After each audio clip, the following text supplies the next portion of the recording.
I can't even wrap my head around this. Like, how something so big, what did you want to take and what did you want to do with this to bring this story to the fans and people who aren't necessarily fans? Yeah, you know, so when I was a little kid, right around the time that we were just talking about, elementary school, I saw Superman 1, and it affected me and changed my life in a way that I never forgot. It was so profound and felt like it was both adult and something I could see as a child. It felt like it was a very adult love story and adult themes of love and loss, and yet it was being acted out for a child, and it was such a serious experience for me, but yet it lived up to being a superhero film in every possible way. I never forgot it. When I decided to become a filmmaker and I was making very, like, filming myself with my friends in New York, short films and films, I remember thinking to myself, and people would say, oh great, you could be like Woody Allen, or you could do these things, and I said, yes, I would love to, but also I wanna there's this film, this kind of film I want to make, and it was this film. It's like I always wanted to make something that affected people and touched people's lives the way that Superman touched me, which is I want to make a personal film that's something powerful, but I want to shine a ray of light into the world. What an incredible thing to be a part of. So all these years, Wonder Woman was my favorite superhero. The fact that nobody had made it, when I made Monster and people were asking me what I wanted to do, very shortly after I made Monster, I said to Warner Brothers, I can't believe no one's made Wonder Woman. I would like to do that. And so it was a long journey and many different chapters and many different meetings and many conversations, but I always wanted to make it. And it's almost, you know, as true to my character and my ambition as anything.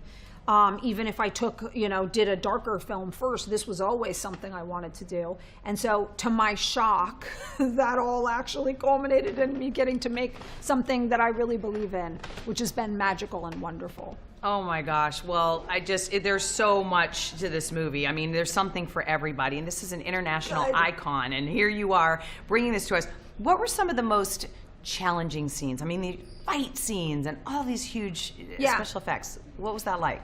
There was both ends. So two of the most challenging scenes were the beach battle, where it was like it was literally like a military operation with hundreds and hundreds of people and long meetings and boards and graphs and charts and okay, when it has to go out our plan, intense organization and and every day at 2:00 p.m. we have to do that shot and blah. Unbelievably complicated. And then I'm trying to direct drama as well in the middle of it, of, you know, Wonder Woman and Steve Trevor meeting for the first time and their whole thing.